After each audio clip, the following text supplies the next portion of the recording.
Why choose philosophy as the optional subject? Guidance from Dr. Tanu Jain Ma'am. Philosophy option has the shortest syllabus, which allows more time for dedicated focus on general studies for both prelims and mains. It is highly static with no current affairs. Essay writing proficiency. Philosophy students gain a distinct advantage in essay writing given the current trend of philosophical themes. Ethics mastery. Ethics is a branch of philosophy, so studying it helps in overall answer writing in the ethics mains paper. Interview preparation.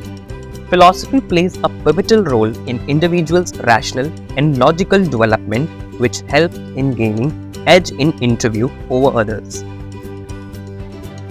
So if we see, philosophy optional is of 500 marks, essay is of 250 marks, ethics is of 250 marks, interview is of 275 marks, which total comes out to 1275 marks.